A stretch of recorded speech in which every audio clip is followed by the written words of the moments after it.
talked about the global innovation imperative. We actually put out a book a few years ago with Vinova in Sweden on that very topic. But I think you would all accept that innovation is absolutely key, and it's important both to grow and maintain a country's competitive position. Uh, I think it's worth noting that the competitive the global competitive environment has changed dramatically in the last 10 years. Um, Collaboration is absolutely key between universities and large and small companies. Um, that's what drives regional growth. Major companies like ASML, which is a world leader in semiconductors, as you know. Um, in fact, it has a near global monopoly, which is great for the Dutch and worrisome for the rest of us. The But getting the kind of change and the kind of innovation and collaboration we want is going to require new incentives, and often new initiatives. So the new incentives is what we're going to talk about today. Just as a background, the U.S. spends a lot of money on R&D, and we have been in the lead for many years. Um, I just like to point out that how things have changed, where you have Korea spending more than France a few years ago. But if you look at China's share at 14%, and then you look at today, I'm sorry I didn't have the color for this one. Uh, it's at uh, it's at 22% and rising rapidly. We're going into a phase with very with very different um, levels of competition. Um, but for the U.S., we spend a lot of money. The question is, what do we do with it?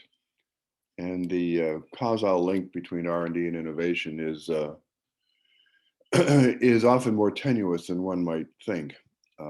Indeed, one of the challenges is we, for the US, we want to do our basic research, but we actually don't want to be the research house for someone else's economy. Um, Much of the Chinese expenditure, while growing rapidly, is in applied research. And the and of course, they've proven very effective in copying others' innovation and often improving the production. So what we need to do to capitalize on our R&D is to find firms that can do that. I was pleased to hear that one of your colleagues works on innovation ecosystems. Um, you would be familiar with this, and it's one of the great strengths of places like Silicon Valley. Although, as someone who's worked in this area for a long time, always it's always kind of humorous that the only place in the world not trying to become Silicon Valley is Silicon Valley itself.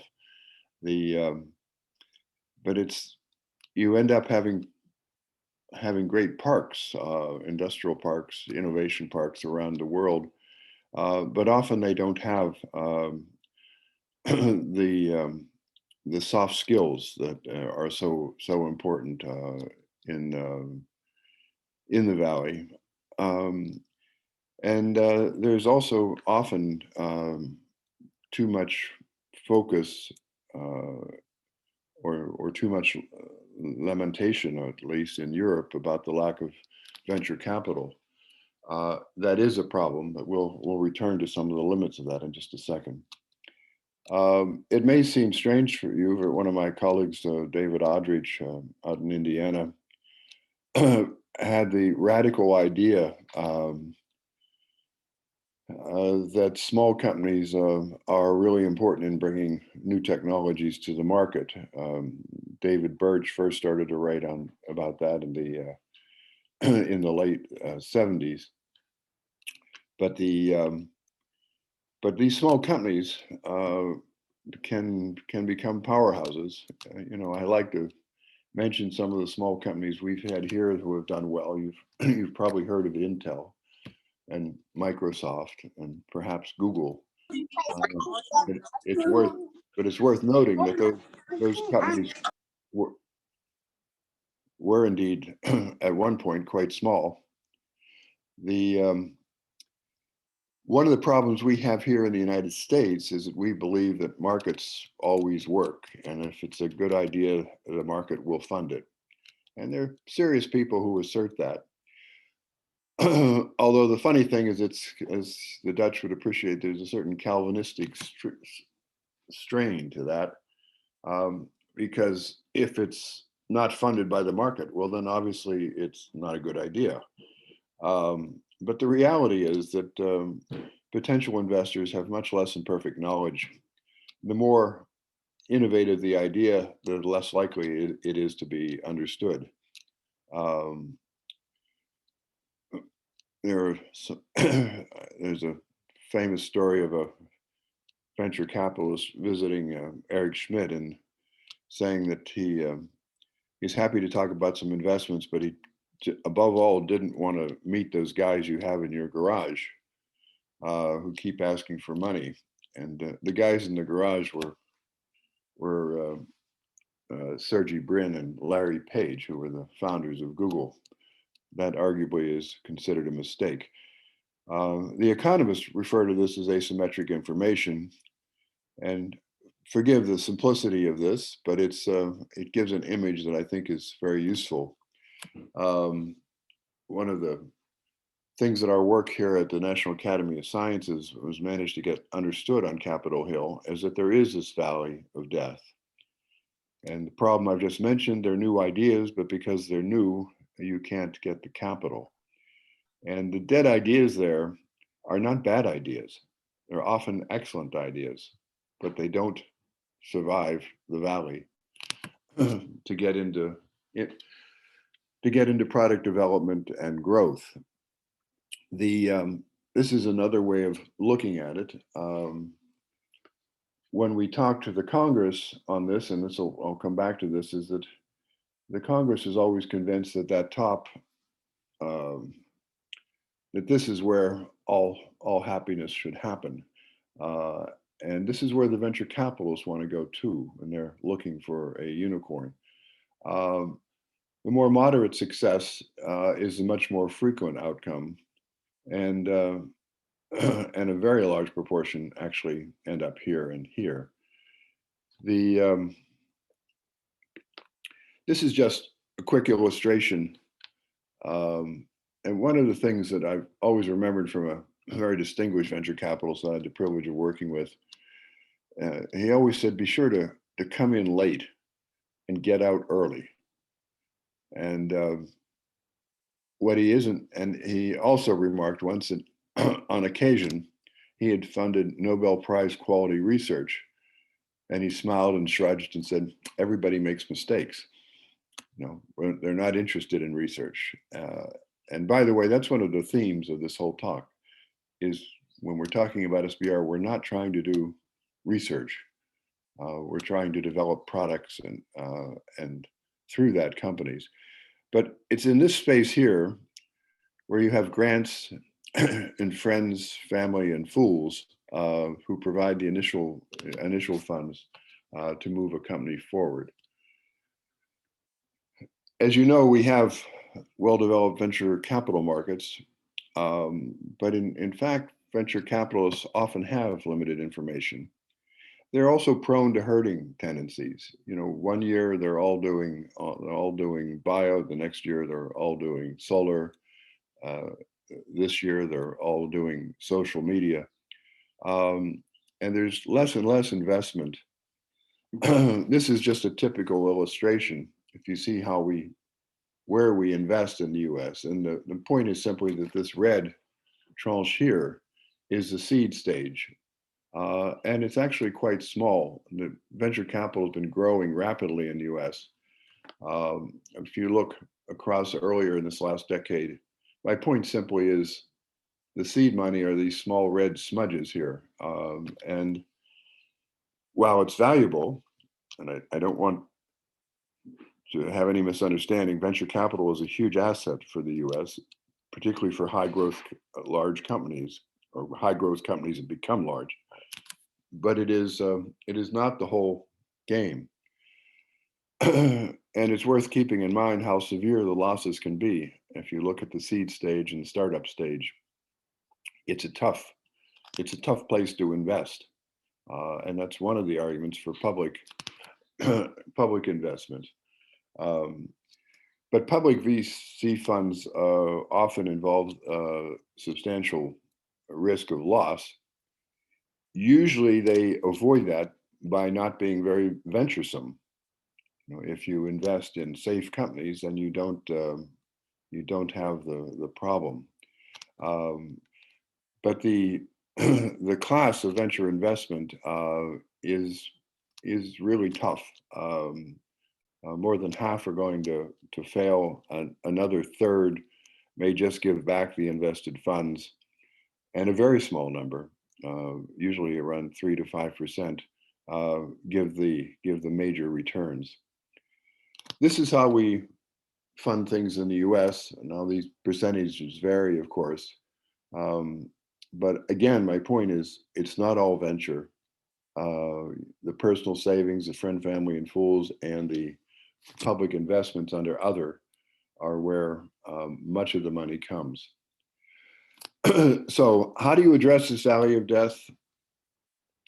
We have the Small Business Innovative Research Program, an awkward name, but it's a name that has become, in no small part due to our work at the National Academy of Sciences, it's known around the world.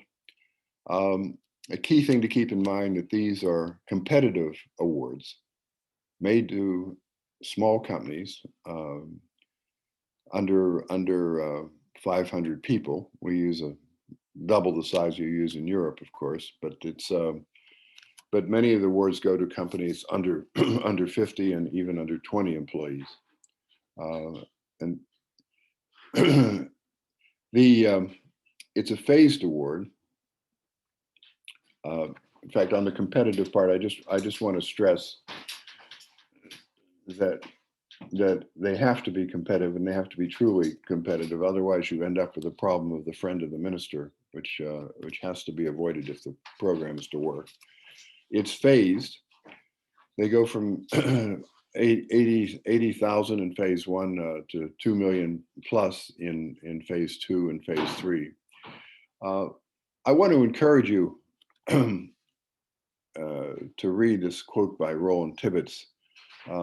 It's for innovative ideas that, however promising, are still too high risk for private investors, including venture capital.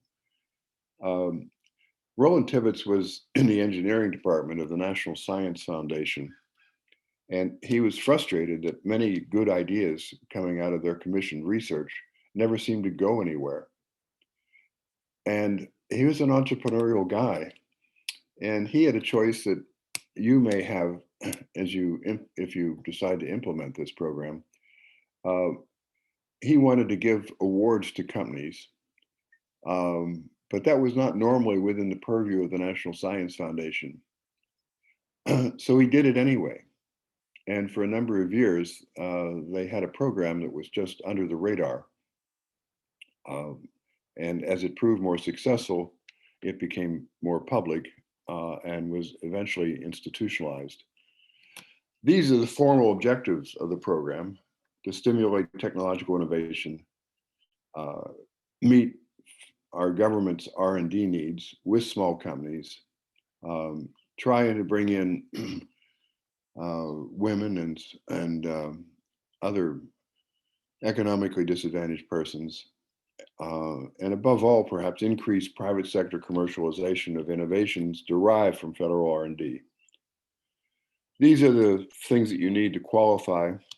For those of you who are very interested, you can get an SBIR program if you have a green card,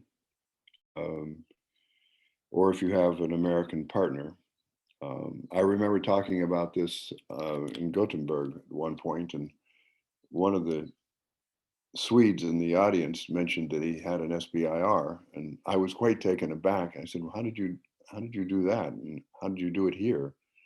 And he said, oh, I had a green card, I got the award, and they don't pay much attention to where you do the work. So it was, but I think that's also one of the strengths. The Mazzucato has been very strong in pointing out the importance of small firms. The I think one of the things you need to understand is that it helps startup companies, but it also helps existing companies to grow and diversify. We'll talk more about that, but it helps drive the firm creation, the creation of companies come with ideas coming out of universities, but it also is a way of diversifying existing ones. These are the phases. The feasibility study, the the numbers have changed now in terms of the actual award. Um, but I want to stress the point that it's the amount in phase one can be less than 150. It can be 60K at the Department of Agriculture. It's the normal cap is 260,000 now, but agencies make awards that vary by agency and by what they're trying to do. A fledgling software company may not need the full 260,000 to show a feasibility study. A company that is hoping to manufacture something will arguably need more than that, but that would come in phase two. And phase three is the commercialization stage, where they're either given procurement funds for the Department of Defense. The challenge for agencies like NIH, which is a very large research budget, it's about 40, last year it was $42 billion. And indeed a small trumpet. One of the reasons there are so many and so effective vaccines is that the U.S. has been investing, NIH has been investing heavily in those in the underlying knowledge and those technologies. So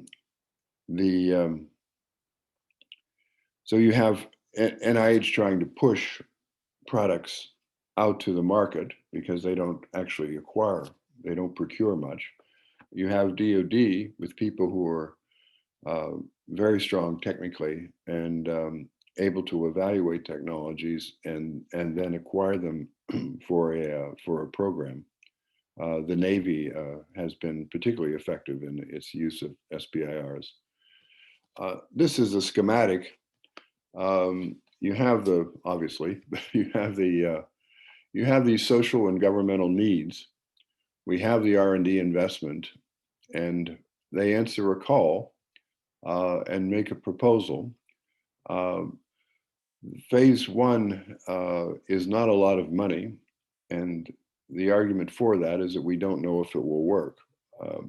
Sometimes they're pretty sure it will work, and on occasion there's been a jump where they go directly to phase two. But it's a limited bet here. With follow-on money, about 40% of successful phase ones are selected for phase twos. At each of these phases, this one is about 15 to 20% success. Again, it varies by agency and type. Here it's less than half. This private sector investment is put in. It's ironic because wasn't intended to be part of the program. But what you get in these two phases is effectively due diligence. And a company with a successful phase two may have often attracts private sector investments. The longer term, particularly for the Department of Defense, which is slightly over half the program, is designed to provide non-SBIR money, that is procurement funds. One of the things we don't do is ask for any clawback.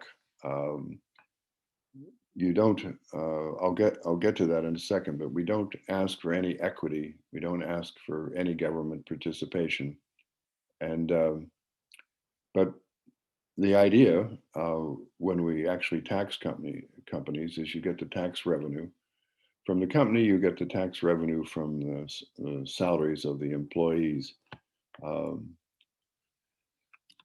it's a flexible program. One of the first things that's important to keep in mind that you can, if you're rejected, you can usually refine your proposal and apply again, depending on what they've said.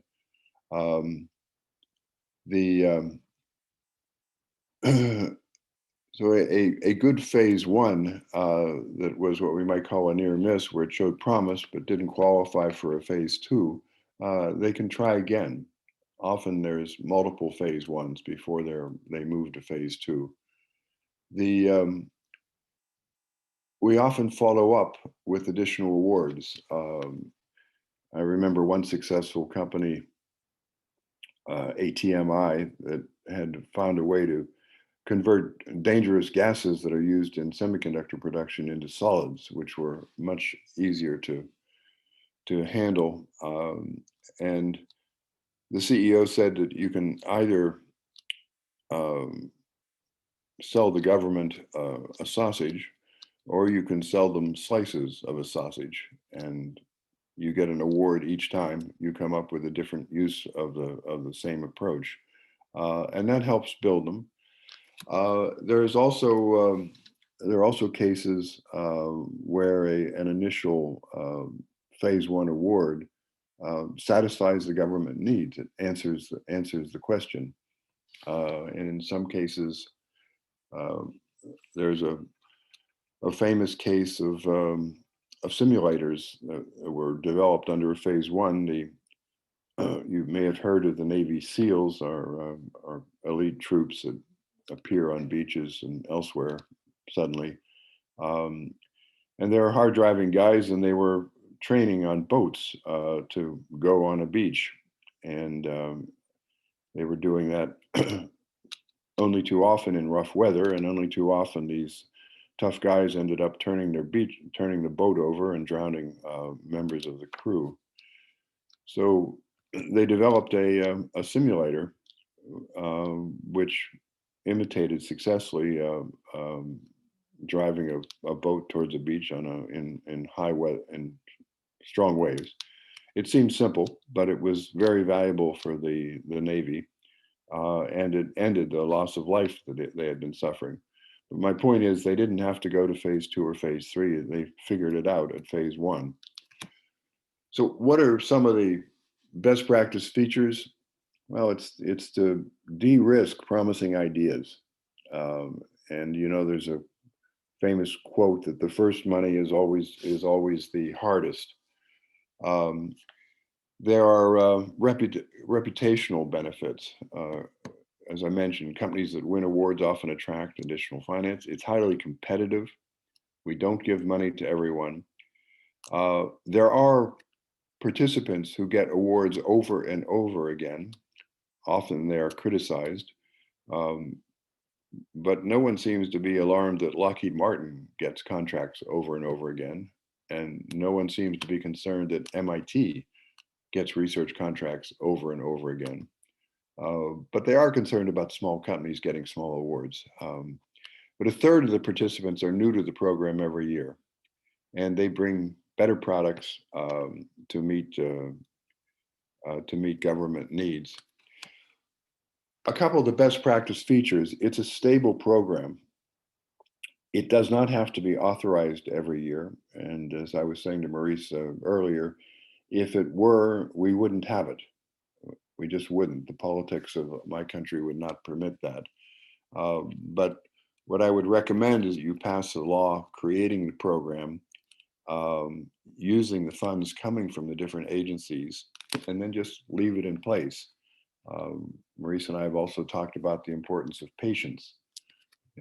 You're talking about setting up new companies and developing new products. That doesn't happen in a 6 month. Well, in many cases, that takes several years. With software, you might be able to do that in 6 months or a year, but it varies. We have a large program. It's over $3.2 billion. And there are many, many awards that are made, and many are unsuccessful, and significant numbers are successful. Um, and that's because you develop this portfolio effect over time, where you increase your chances for success exactly the way venture capital would. In fact, the ratios of success for venture capital and for the SBIR program are very similar, which is a strength of the program because um, they're investing, as I showed you on that chart, farther upstream than the venture capital normally does. This is an absolutely key point. The program is decentralized and flexible. Each government department uses their own funds to support research by small companies to address their own unique mission needs. Um, it's now 3.5% of their external R&D budgets. A key point is the agencies retain control of their funds. And for agencies like Defense and NASA, they have a sole source provision, which means that if you get an SBIR award and you develop a product that the government wants to procure, it's direct. There's no further competition. Why is that important? Because the way our procurement system works, particularly for the Defense Department, it is virtually impossible for a small company to get a product adopted. The regulatory thicket that we describe is virtually impenetrable by a normal small company. It's designed for Boeing and Lockheed, not for small ones. I point out here that for the Netherlands, instead of R&D procurement funds, because you could, instead of R&D funds, you could use procurement funds. And I would strongly suggest that you do that. We discussed the possibility of matching funds as a way of encouraging it. But you want to have a program that has legs, where it develops incentives. Another point comparative for other countries, it's important that it be obligatory. Why? Because you're asking procurement people to make small awards to small companies that take as much time as large awards to large companies. And small companies are often, if you'll forgive me, kind of a pain in the neck. They have new ideas and they want to talk to you endlessly about the new ideas. And in defense, if they're left alone, they're going to give the money to Lockheed, and that's where they're going to go work when they leave the Defense Department. That's less likely to happen with a small company. So after nearly 20 years of operation, the National Academy of Sciences, which is, I would stress, a university-based, oriented institution, was asked whether the program worked.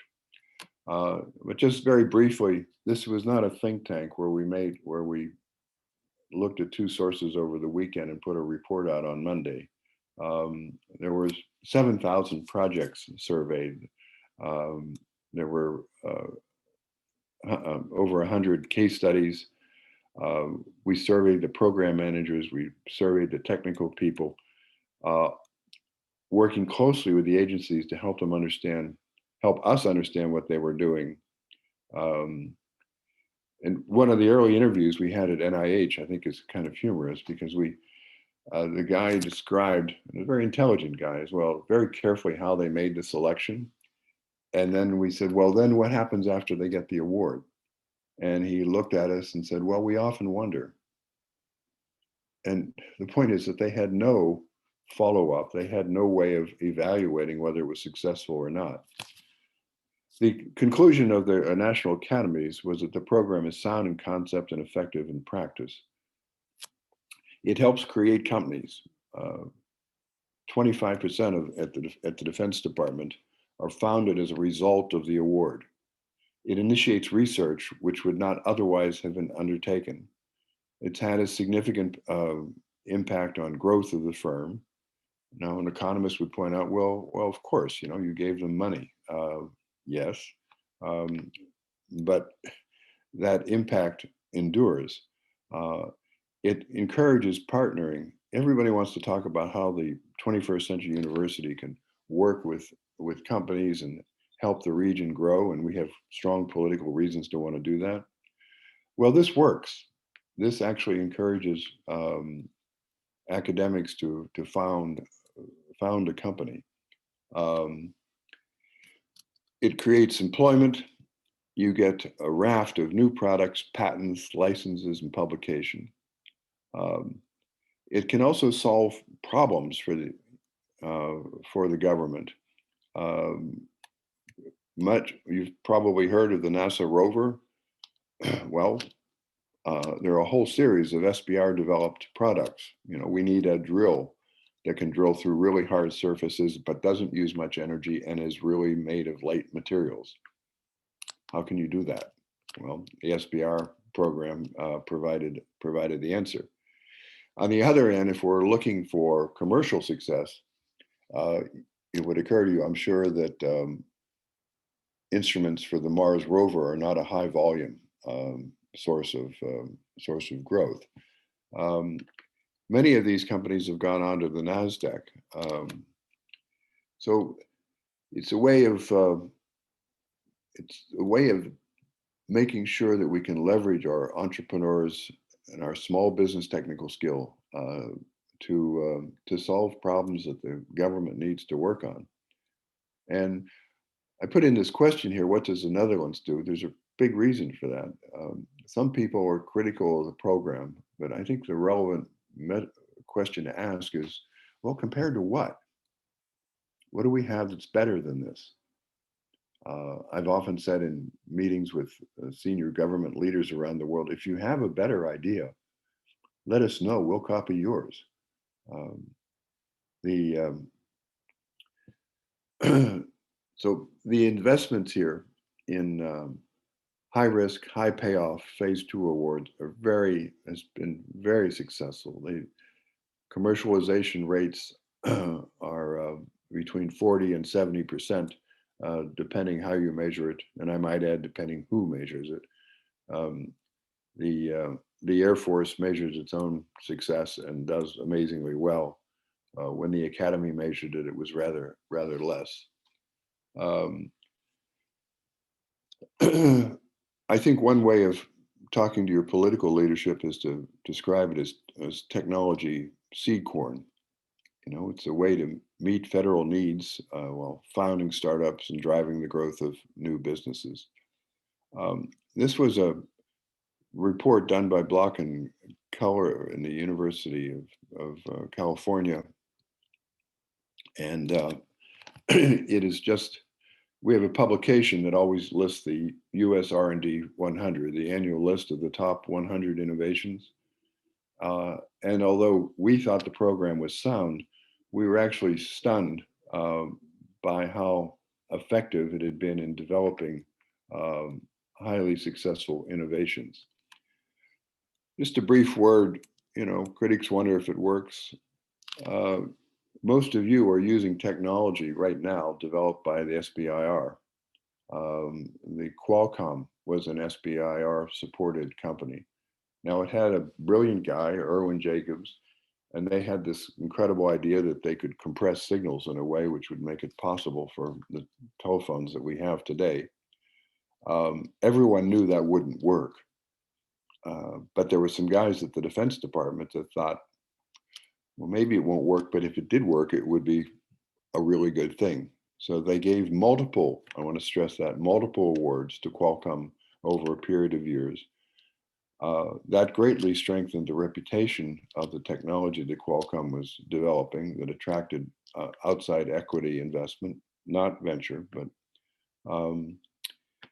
it also, you know, for vaccines at Chiron, iRobot, I don't know whether you know that, that's robotic vacuum cleaners and others that has become a very successful company. You have LASIK. I've done the LASIK story. They were a NASA and DoD for laser docking for space satellites. You know, when you're in space, you can't really afford to park the way they do in Paris. So they developed this very rapid identification systems with laser technology. It took them 7 years to figure out that they could ultimately use that to operate on the cornea.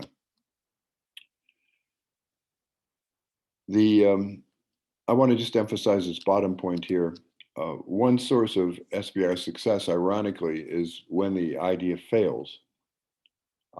It's a low-cost technological probe.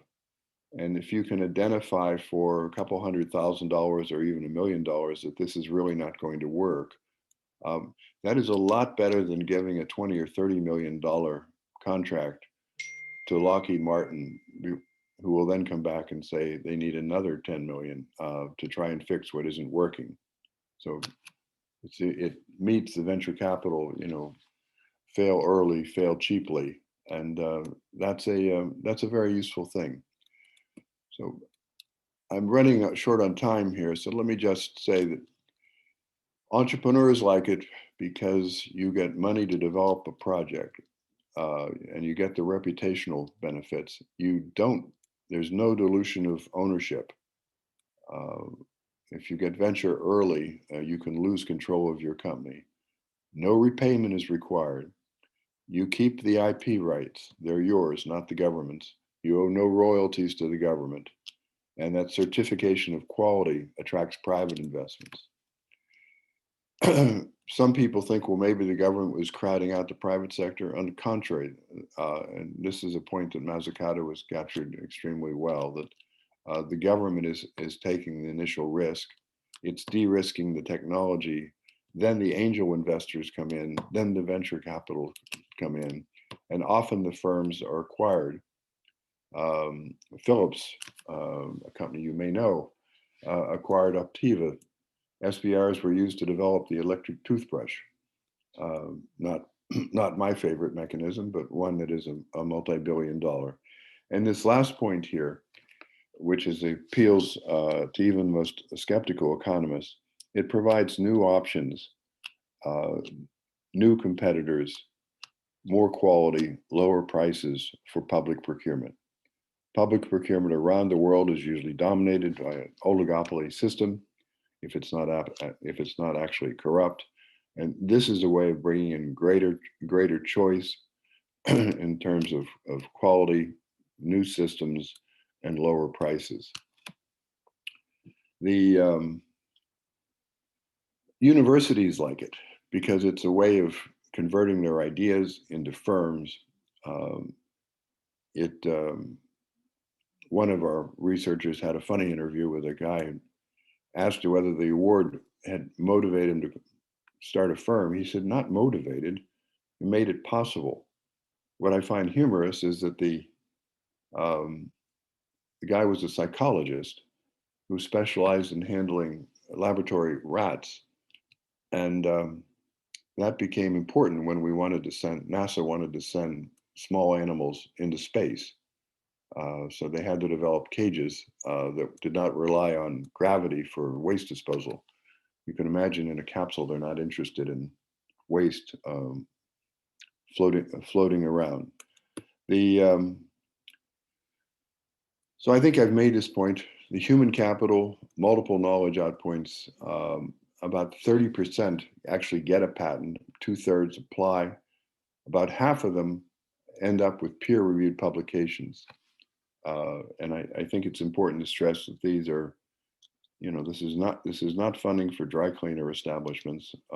It's very, very high tech, and many of the awards are concentrated around our best universities. So let me, in the interest of time, this is how you might adopt it. I would emphasize, it's the last few slides here, you need to require procurement agents to use it.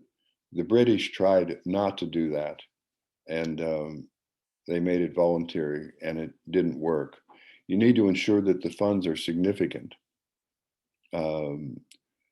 You have to get an effective outreach to universities and small companies. You already have the European Research Council grants. There is very little money to follow up They do make $50,000 awards to companies that want to researchers that want to commercialize. But after that, there's no further money, and there should be a direct line to a program like this. Um, you need to provide multiple stages. I would suggest at least 3, maybe 4, but also administer it with judgment, not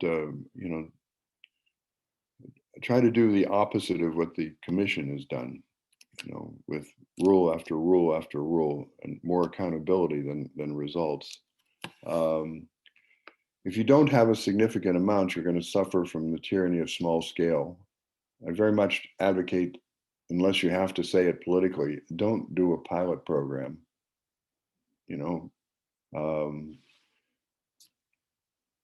pilot program is kind of like asking Michael Jordan, a famous American basketball player, to take a shot at the basket. If he misses, obviously he's not a good player.